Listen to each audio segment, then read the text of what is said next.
I issued this week's challenge, and it was because of something I discovered in my own box. I was thumbing through looking for, I don't know, something, and I found what I believe are the very first Zettelkasting cards I created. And I thought, ooh, that's kind of cool.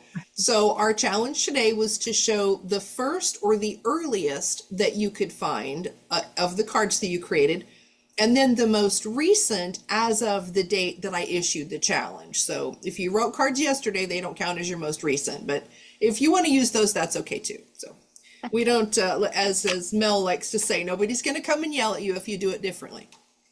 And then we have a second kind of bonus challenge, which is to share a story card about what I'm calling Project Roanoke. Mine is a main card that I made from one of the sources, one of the references for the Roanoke project.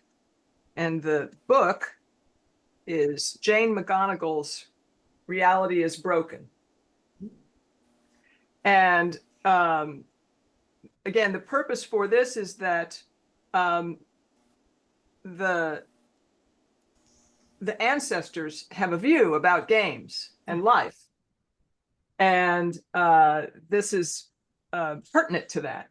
So Jane McGonigal is a futurist and a game designer, and she has in this book several examples of games that she has created out in the world. And the one that I chose here is called Happiness Hacking. Well, no, actually, the name of the game is Cruel to be Kind. And my tagline for this is Happiness Hacking. It's positive psychology as a game mechanic. And so what she talks about in the chapter where she's introducing this game is the fact that positive psychology has a lot of very well-researched techniques that make you feel good when you do them. But you can't make people do them, and you can't do it for them. And so examples are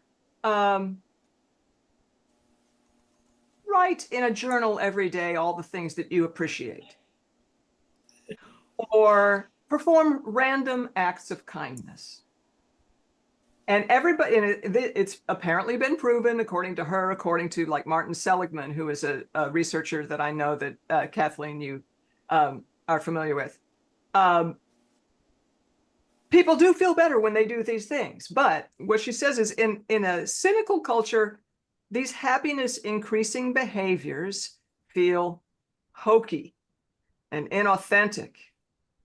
And so the Cruel to be Kind game kind of twists this a little bit. So the way that it works is that, let's say, we're all playing the Cruel to be Kind game, but the way that you sign up to play the game, you don't know who's playing. We're all strangers. So everybody who is playing the game is a stranger. And you are meant to stealthily and sneakily perform a random act of kindness on one of your opponents in the game. But you can't know whether they are an opponent or not. If you do perform this random act of kindness, you've gotcha, right? She said, so she referred to it as, where did she put it? Something like benevolent assassination. You get points, I would get points for sneaking up on Deb and saying, my God, I've got to get a hat like that. I just love it. But I don't know her, right? But the thing is, because you are performing these random acts of kindness on total strangers, it's quite possible you're going to perform it on somebody who's not playing in the game, and you're going to make them feel great. And so instead of collateral damage, you've got collateral benefit. That's awesome. Very cool. So, yeah. So that It's part of the project, but one of the things I'm loving about this project and about this podcast and the challenges that we issue to each other, it kind of helps me get things out of my head and onto the card and sharing it. I read that book in 2021. Oh. The bib card that goes with this it's a book called This New Ocean, The Story of the First Space Age. Oh. And I ended up there because I was thinking about the Roanoke story. I was trying to discover, just in my own wanderings, what I wanted to contribute to the story and what that might look like. So, like you do, I just started wandering around in my fascination, which anybody that knows anything about me and the novel that I'm writing, I have a fascination with old manuscripts. So I'm like, all right, there's a piece there, put a pin in that. And I ran across this book, and this book, for who knows how these things line up, they just do. It led me to something called the Sibiu manuscript, which is a manuscript that's in the Romanian National Archive now. It's 450 pages, and it was drawn by Conrad Haas, who we believe is one of the very earliest, he wasn't an inventor because he didn't exactly make it, but one of the first visionaries of a proper multi-stage rocket. Oh. So that's what this manuscript is full of. And so that led me, which I'll save that for my story card, but where that led me was to something called Anna's Archive, which is a shadow library. They're basically a search engine for mirror shadow libraries, and their goal is to catalog all of the books in existence. That's the goal of this site. To date, they have like multiple millions of books cataloged. So it's rumored that they have a second copy of the Sibiu manuscript cataloged there, but they can't find it.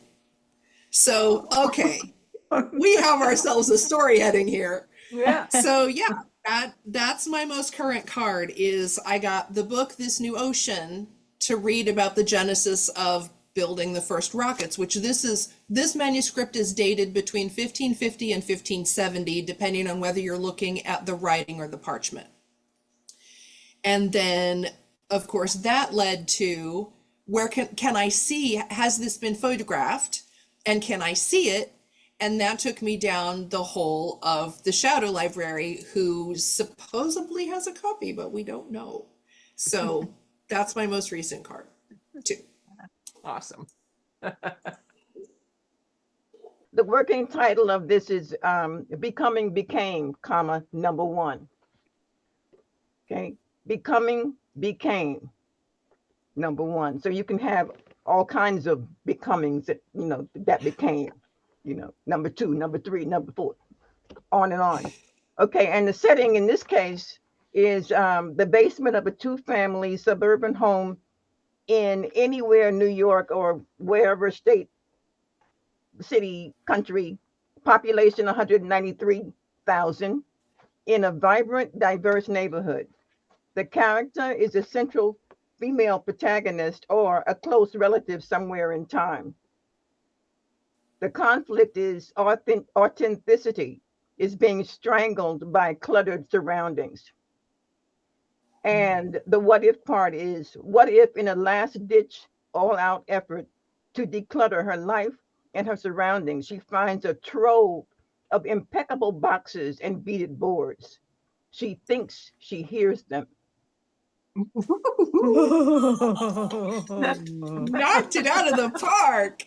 Yes. Yeah, yeah. Oh, and Awesome. and the other part that I just thought of about 20 minutes ago was that once she solves the first, once she interacts with the first box or board, she finds that the inside is like Doctor Who's Like a TARDIS. Oh, It's bigger on the inside. It's bigger on the inside. Awesome. I love it. Me too. That's good. That's very good. So I called it Excellent. 8.2, the basement. Cool. Well, I actually have 4 cards in front of me. The first one is sort of um, foundational information. So the first one will actually go into the main Zettelkasten box with links to it, but it sets where I'm going. So this is from when I studied linguistics for a year or a year and a half in college. And in that course of study, I learned the difference between a pidgin and a creole. And a pidgin is a rudimentary language that is developed and learned by adults. It's usually very simple, nouns, verbs, some adjectives maybe, but not a whole lot of connections, not a lot of grammar. It is very, very basic, get the point across. It develops usually when there's different languages that come into contact and they come up with some sort of rudimentary language that they can communicate with each other. Well, what happens when you have children who learn a pidgin as their first language is they turn it into a real language. They develop all of the connecting tissue, they develop expressiveness, nuance, and that's called a creole, is when it starts to become a real language because children have learned it as their first language. And children just have that, they're primed to learn languages. So and a really excellent example is American Sign Language. Probably other sign languages too, but this is the one that I know because it was developed with adults by adults. And so in the first phases of it, it was very simplistic, just, gestures and signs, but it wasn't really a real language yet. But when it began to be taught to deaf children, they developed grammar and, everything to make it it's a real language. It's not just English translated into signs, hand gestures. It's its own language. And over the years and generations, as deaf children have learned these, the sign language, it gets more and more complicated and complex and nuanced. So that was my starting point. That's sort of the necessary information. So I was thinking about Grandpa's pattern language, pattern/design language. I kind of think that maybe it was a pidgin. He probably didn't grow up speaking this design language. It was probably very well thought out. He probably put a lot of thought into it and a lot of design, but it wouldn't have been a living language yet. And I said, perhaps part of the purpose of this planet is to allow the pattern design language to evolve and come alive as generations learn it as their native language. But of course, the nature of living things is that they can be unpredictable. Maybe some of the directions taken are considered wrong by some of the founders. And then I sort of went in a slightly different attack here, but I think it's related. But so in the story treatment, there's mention of children learn to speak, and they they have to speak occasionally for ceremonial purposes. Well, I know how hard it is to get kids to do anything manually if they have a computer in front of them or a phone, right? If you want a kid to learn math on paper, you have to take the calculator and the phone and everything else away from them, because otherwise they won't do it. So I'm thinking, how on earth are you going to force kids to talk out loud if they can talk instantly mind to mind? They're not going to learn it. So I was thinking that perhaps getting connected up to the hive mind, for a better word, is something that happens as a coming of age. Like you don't get to join the hive mind until you've reached a certain level of maturity and learned how to speak and learned how to be an individual. And then you can become part of it. And so I would think that in a society like that, wanting to have solitude would be considered like childish. It's something that adults don't do anymore, right? It was appropriate for children, but not for adults. Or, it could even be like perverse, like signs of some sort of weird perversion, not wanting to be connected. Yeah. So all of that leads into my idea for a character, which is somebody who, due to some congenital defect or something, was not able to connect until a much older age than typical. Haven't worked out the details yet. And because of that, they never quite got used to being connected, and they actually like being an individual and thinking their own thoughts and how they deal with that. Excuse me. So that's everything. It's fantastic. It's a little detail to add to the picture. Now, of course, we all know from Julianne's wonderful setup diagram that there's something called the Rosetta floor. And that was what enabled them to decipher the language of the ancients. Well, in my vision of this thing, there's this beautiful Rosetta floor, but there's just this simple tile walkway all the way around the Rosetta floor that just looks like they're simple ceramic tiles until it's discovered that you're walking on lids of boxes. And many of these tiles, if you can lift the lid and there's stuff inside the floor, and there's way more information on the walkway around the Rosetta than is in the boxes. But if you didn't know the Rosetta, the boxes would be utterly incomprehensible. And even with the boxes, what's in the boxes is pretty hard to comprehend and put together. This is what she calls a tiny detail. Yeah. It's like a three-dimensional Zettelkasten. You see, figure it out. The walkway around is a Zettelkasten. You've got the aisle, the north, south, east, different aisles, then the spot within it. So it's a Zettelkasten of objects. That's awesome. That's why the little girl has a box that has a mixture of cards and objects. Interesting. As you were starting to describe this and you had the border around things, I immediately got a picture of the tiny little cartoons that are in Mad Magazine that are in the margins. Oh. Yeah. Yeah. It could be. They just look like they're cute. Yeah. Maybe what's in the boxes are playing pieces for the different games. Ooh. I mean, if we define a top hat and One dog. Then we'll know what happened to the founders. It was a Monopoly game that went bad. That's right.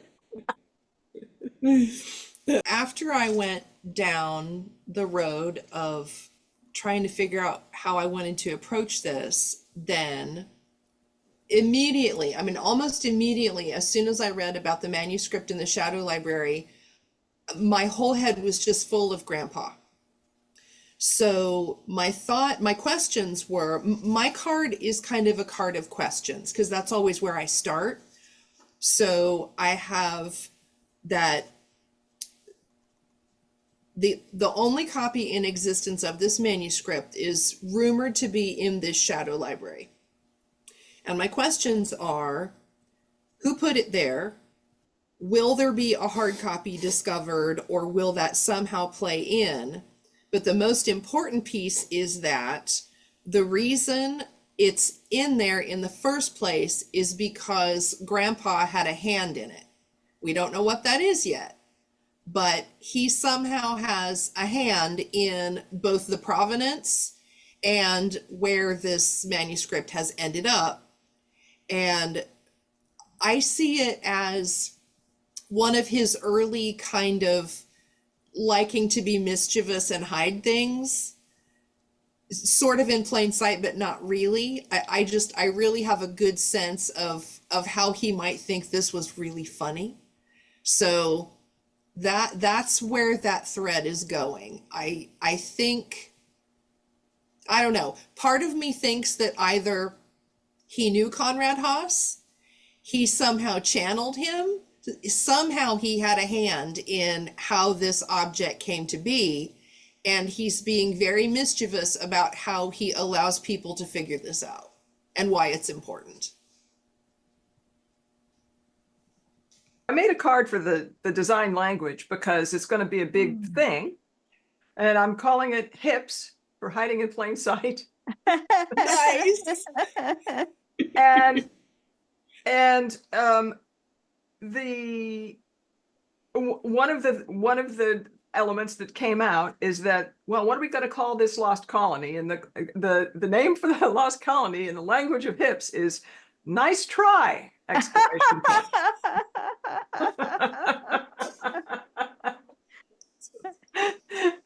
And Deb, you know your response on Lillipub was exactly where I was going, because there are it's probably all over the world, but there are these whimsical town names that you hear about in the United States that are just like, oh, somebody